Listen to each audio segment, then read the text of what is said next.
Qual a hora de parar? A idade de Joe Biden já era uma preocupação dos eleitores na última corrida presidencial.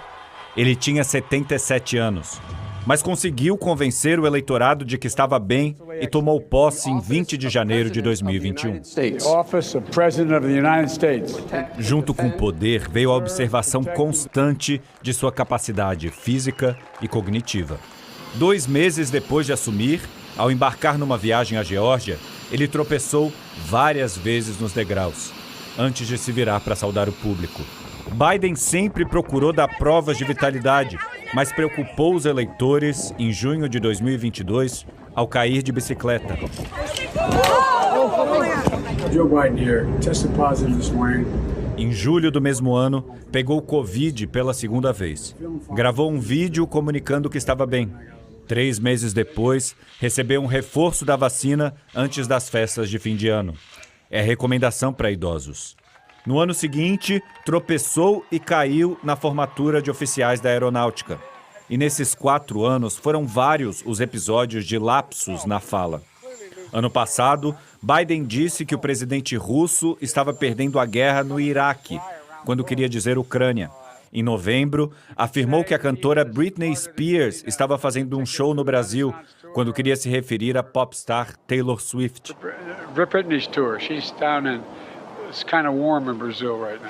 Nesse período, um conselheiro especial do Departamento de Justiça estava investigando o presidente porque ele levou para casa documentos secretos do governo. O relatório final da investigação foi divulgado em fevereiro desse ano e dizia que, quando interrogado, Biden respondeu mais de 100 vezes que não se lembrava, ou não sabia, ou que não tinha ideia. Biden não foi acusado de nada porque faltaram provas, mas o promotor escreveu que o presidente parecia um idoso bem-intencionado com uma memória fraca, que tinha dificuldade de lembrar de detalhes e que seria difícil convencer um júri de considerá-lo culpado de um ato que requer um estado mental afiado. 4 dias depois, Biden convocou uma coletiva para se defender do que dizia o relatório. Mas não deu certo. No discurso, se referiu ao presidente egípcio Abdel Fattah al-Sisi como presidente do México. Depois ele disse: minha memória não é... Minha memória está bem. Minha memória... Olha o que eu fiz desde que me tornei presidente. Nenhum de vocês acreditava que eu poderia passar as legislações que eu passei. Como isso aconteceu? Bem, talvez eu tenha esquecido do que estava acontecendo. Depois disse: sou bem-intencionado, sou um homem idoso e sei muito bem o que estou fazendo. Um jornalista perguntou: quão fraca é sua memória e você pode continuar a ser presidente? Biden respondeu: minha memória é tão fraca que te deixo falar. Minha memória está boa, olha o que eu fiz desde que me tornei presidente. 3 semanas depois, Biden fez o exame protocolar e disse aos repórteres: os médicos disseram que eu estou muito jovem. Logo depois desse dia, Biden venceu as eleições prévias para se tornar o candidato do partido na disputa eleitoral desse ano. Todas as pesquisas mostravam, entretanto, que a idade dele era a principal preocupação do eleitorado. Mesmo assim, os democratas seguiram o apoiando e prenderam a respiração, até o dia 27 de junho. Nesse dia, Biden teve que enfrentar Donald Trump num debate.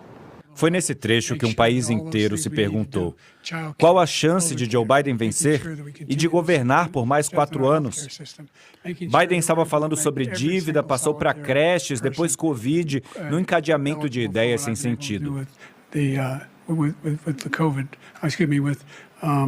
Dealing with everything we have to do with, look, if we finally beat Medicare. Na hora, a imprensa americana ferveu. Os principais veículos de comunicação pediam a saída do presidente. Em um editorial, o jornal The New York Times disse que no debate, Biden parecia a sombra do que um dia foi um grande servidor público, que ele tinha dificuldade de explicar o que faria no novo mandato e de responder às provocações de Trump. Mais de uma vez, ele mostrou dificuldade de terminar uma frase. O jornal escreveu: o melhor serviço que Biden pode prestar ao país é escolher alguém mais capaz. Parecia que o clima poderia mudar quando Biden apareceu no dia seguinte. Em um comício na Carolina do Norte, era outra pessoa. enérgico, potente e capaz. Disse: eu sei que não sou jovem, para dizer o óbvio. Eu não ando com a facilidade de antes. Eu não falo tão bem como antes.